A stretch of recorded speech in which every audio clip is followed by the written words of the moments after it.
So here is my Grindal worm culture. I've just fed it. You can see that is yeast, flakes and rolled oats. That's it. You can see the Grindal worms there. And this is a co-culture of red wriggler worms and Grindal worms. And as you can see, the soil is in great shape. Firstly, not feeding the protein, I believe, is really contributing to the lack of mites. It smells beautiful. It smells just like a worm farm. This obviously is harvestable once this gets a little bit further.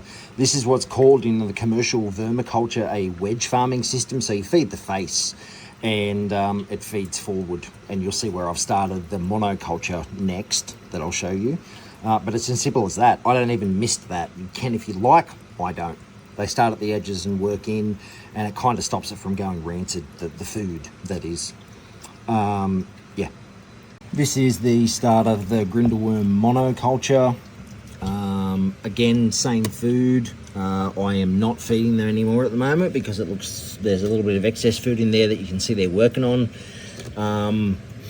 This one does have a slight smell, but that's just because I've overfed accidentally. As I just said, you know, some of it's starting to go a bit rancid. I will take some of the worm castings from the co-culture that I know don't have eggs in it, red wriggler eggs, and put it in here and dust over. And then as this builds up, I'll then start feeding the face forward like the wedge system. And yeah, same deal. So that's the monoculture of Grindal worms.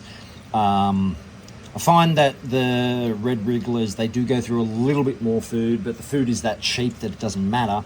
And they also keep the system well aerated and any extra food mopped up, which I am finding is benefiting the culture dramatically. So yeah, horses for courses, we'll see how it goes. But the co-culture's been going for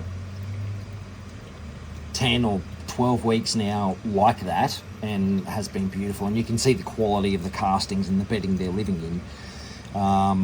Yeah, very little moisture production. If I need moisture, I'll mist them. If they have excess moisture, I do have a hole down in the bottom, so I just pour, like when I have extra worms left over at the end from feeding, I'll pour them onto the monoculture or back into the co-culture or whatever, and just tilt it up, and that will saturate all of the bedding. And then I'll just tip it the other way and put a chock under this end, and it'll drain it out of that hole just there. You can drain it into a bucket or whatever you like. It kind of gives your bedding a bit of a rinse as well at the same time. And that's all I've been doing.